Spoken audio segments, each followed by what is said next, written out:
dilempar ke dalam kafir. Di antaranya Ustaz Abu Akhlak, Ustaz yang kurang ajar kepada para baik. Kenapa kaki Habib yang nakal?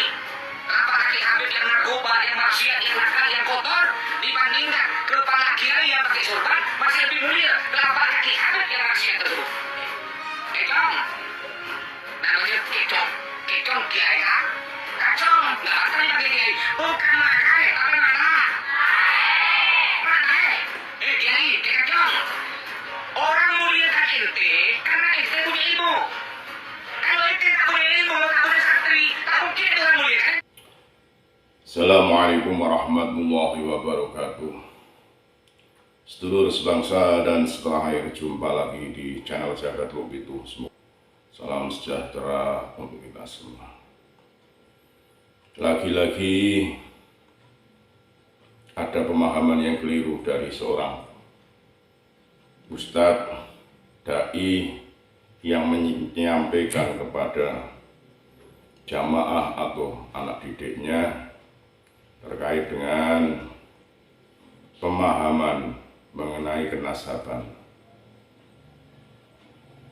Sungguh sangat ironis bahwa kasta dikedepankan untuk mendoktrin muridnya atau jamaahnya untuk menghormati nasab tertentu yang nantinya akan menimbulkan sebuah jarak.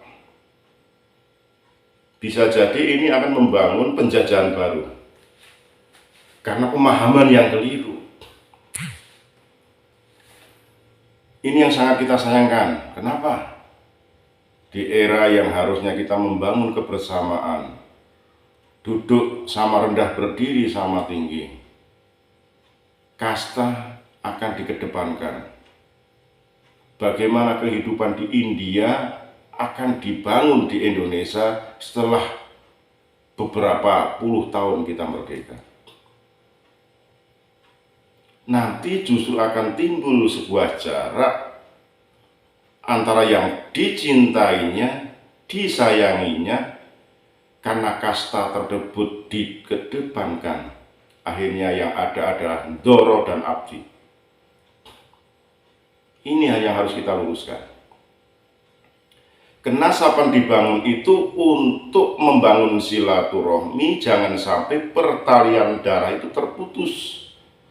Itu menjadi konsumsi daripada keluarga besarnya, marganya. Bukan untuk menjadi pelindung daripada kebesaran namanya, ataupun untuk melindungi marganya dari kelompok marga yang satu, dari kaum yang satunya, dari suku yang satunya, dan untuk menindas daripada suku, kaum, golongan maupun penduduk asal di mana suatu kelompok atau kasta yang ditindikan itu berada. Ini sangat luar biasa dan sangat tidak elok untuk diteruskan. Manakala seorang duriyah Rasul, duriyah Nabi yang jahil kok lebih mulia daripada alim ulama. Terkait pertalian darah iya, tapi terkait dengan ilmu, tetap ilmu itu di atas. Kecuali orang yang berilmu itu tidak punya adab, lah itu baru ilmu tingkatannya di bawahnya adab. Karena apa? Wong berilmu pasti punya adab. Jangan sampai nantinya timbul Doro, majikan, abdi, pembantu, babu, akan timbul lagi. Ini harus kita berantas, kita luruskan bersama-sama. Kenapa Kanjeng Nabi Muhammad SAW diperintahkan untuk menjalankan sholat 5 waktu? Hakikatnya itu untuk kesetaraan hidup. Membangun sebuah akhlak yang mulia, bahwanya tidak ada kasta di situ di dalamnya. Pejabat carry ya di belakang, pemulung di depan, ibaratnya di soft depan, ya di depan. Tidak mungkin pejabat yang jenderal datang terus pemulung yang di depan digeser ke belakang karena pejabatnya datangnya di belakangnya, akhirnya karena pejabat harus di sop yang depan. Tidak seperti itu. Islam mengajarkan kesetaraan gender, kebersamaan, dan ketakwaan di sisi Allah, kemuliaan. Itu tidak diukur dengan nasab, kedudukan, harta benda, ketampanan wajah, kecantikan wajah, tidak. Oleh kadar ketakwaan itu, makanya kemuliaan Allah itu akan turun. Diukur dari ketakwaan. Nabi Nuh aja dulu punya anak. Itu nasab besar, nasab Nabi. Toh juga dia ditenggelamkan oleh Allah Subhanahu wa Ta'ala. Jadi ustadz yang ini perlu ngaji lagi. Karena apa? Doktrin-doktrin panjenengan itu nanti akan menyesatkan umat. Akan ada jarak. Akan membedakan kasta. Nanti timbul penjajahan baru. Ya sekarang era digital. Mereka masih bisa menyerap beberapa info-info pembanding. Besok di 10 tahun yang akan datang, 20 yang akan datang, secara tidak langsung antum akan menciptakan penjajahan baru di Indonesia. Kepada pemangku pejabat, pemangku kebijakan ya, terutama pejabat di negara ini, hal-hal yang seperti ini perlu diluruskan. Bila perlu intens diadakan sosialisasi kepada masyarakat mengenai doktrin-doktrinnya seperti ini. Luar biasa. Kiai, ulama, kenapa mereka disebut kiai ke ulama? Karena kadar keilmuannya, tingkat keilmuan, kealimannya di atas rata-rata masyarakat umum, masyarakat awam. Yang mendudukkan predikat makom kemuliaan kiai itu masyarakat di sekitarnya. Bukan dia itu menyebut dirinya sendiri, ikrar dirinya sendiri, tidak, diguyup pitik. Tidak usahlah nafsat itu diagung-agungkan, toh dengan sendirinya mereka pasti tahu. Gitu loh. Bagaimana cara menghormati dzurriyyah Rasul, bagaimana cara menghormati orang tua, bagaimana cara memuliakan tamu. Di situ sudah dibahas, sudah selesai di taklim ta'alim. Enggak usah ditekan-tekankan untuk menjadikan sebuah momok gendero medeni wong liya, tidak boleh. Ini ngeri sekali ini kalau diteruskan seperti ini, doktrin-doktrin seperti ini. Lah antum ustadz, guru sama dengan kiai.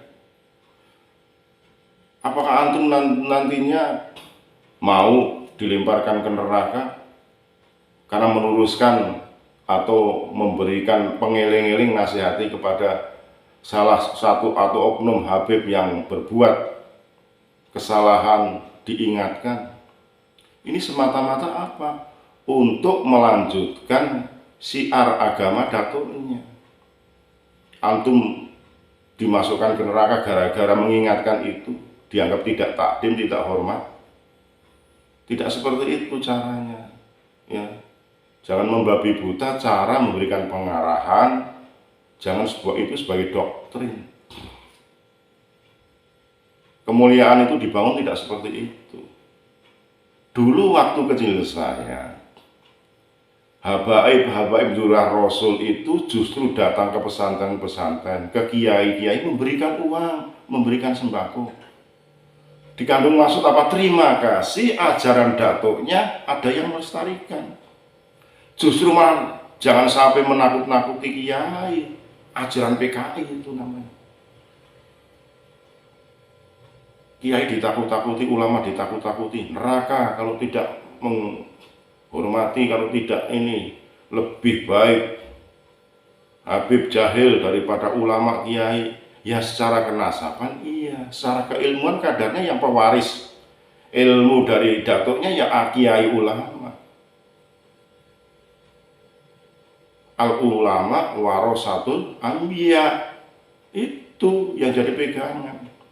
Dan kalau sudah jadi ulama itu mereka tidak akan susah payah takut. Karena apa? Ya sudah menduduki makom ajaran Kanjeng Nabi, menguasai.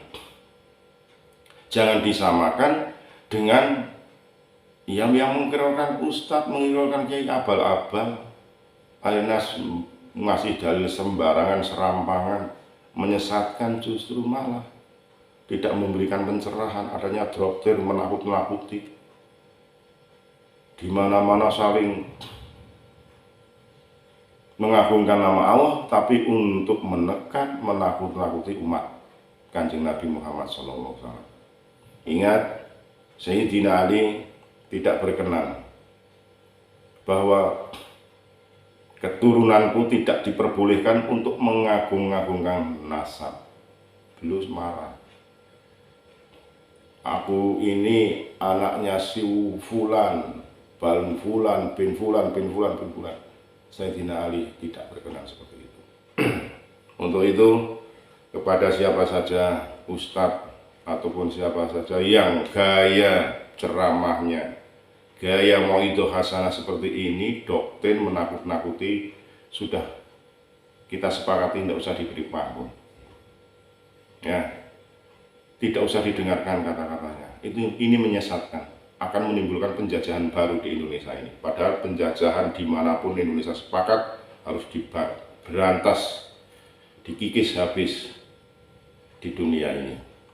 Salam NKRI harga mati Nusantara milik kita. Assalamualaikum warahmatullahi wabarakatuh.